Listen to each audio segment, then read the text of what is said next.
Bienvenidos y bienvenidas a Tribunales Informa. Esta serie del video podcast estará dedicada a la violencia cibernética. En este primer episodio de esta serie de 3 cápsulas hablaremos sobre qué es la violencia cibernética y cuáles son algunas de sus manifestaciones. Para eso nos acompaña el licenciado Rafael Sosa Arbelo. Él es abogado y consultor experto en temas de ciberseguridad, ciberinformación y evidencia digital. Bienvenido, licenciado, y gracias por acompañarnos. Muchas gracias, un placer estar aquí con ustedes. Licenciado, comencemos por definir qué es la violencia cibernética.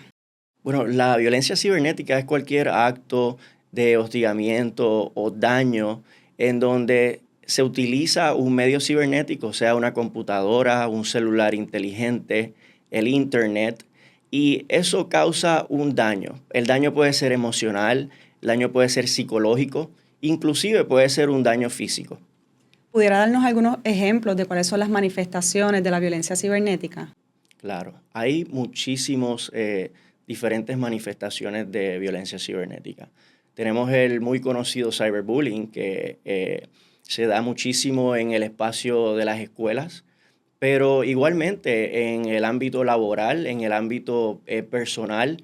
Y esto es una actividad delictiva en donde el agresor o agresora busca intimidar a su víctima a través de repetidos mensajes, a través de burlas o de manipulación de información que le causa ese daño psicológico, emocional o físico a la víctima. Tenemos también suplantación de identidad, por ejemplo, en donde se hacen pasar por la persona y buscan algún beneficio asumiendo esa identidad falsa. Pueden hacerse transferencias económicas, pueden obtener beneficios a nombre de esa persona.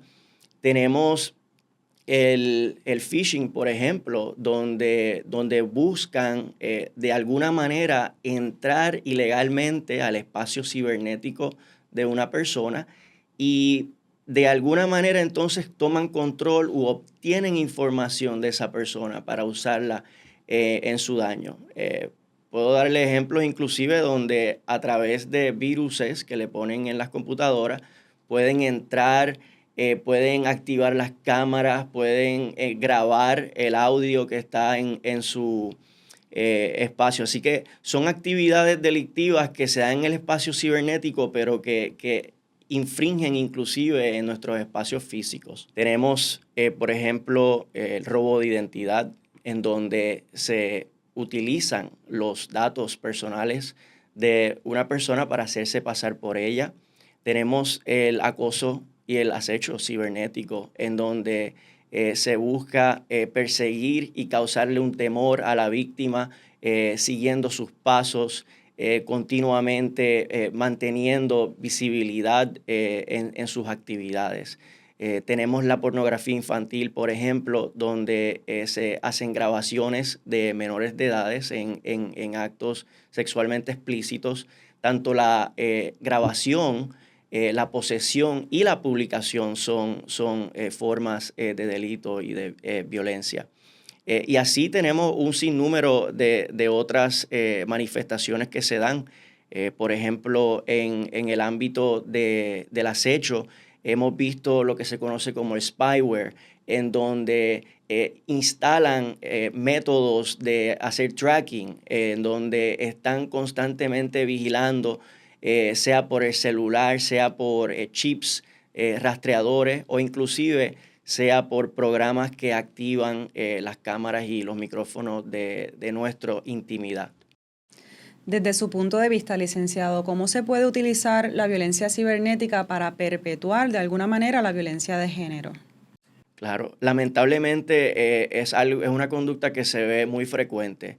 En el espacio íntimo de una pareja, por ejemplo, vemos casos donde se comparte cierto material íntimo y posteriormente cuando esa relación cesa, una de las partes, en muchísimas ocasiones hemos visto que la mujer tiende a ser víctima en casos donde ese material íntimo sale a la luz pública, conocido como la pornovenganza, por ejemplo, o la sextorsión, en donde vemos que le obliga a cometer unos actos que quizás no quisiera, pero como tiene un material íntimo, le dice, si no haces lo que yo quiero, publico ese material.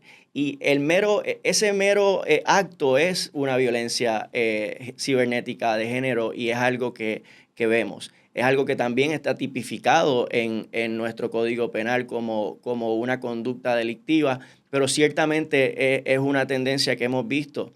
En adición, hemos visto también con la inteligencia artificial cómo está comenzando a proliferar los deepfakes, en donde la víctima ni tan siquiera tuvo que haber grabado el video íntimo, sino que toman su rostro o toman un video público y lo manipulan de cierta manera para que exista un video diferente en donde la persona está cometiendo actos o está realizando actividades que nunca ocurrieron y que pudieran ser potencialmente detrimental para la víctima. Así que ciertamente en el campo de la violencia cibernética hay una amplia gama de actividades que estamos viendo. Excelente, licenciado. Gracias por acompañarnos. Muchas gracias.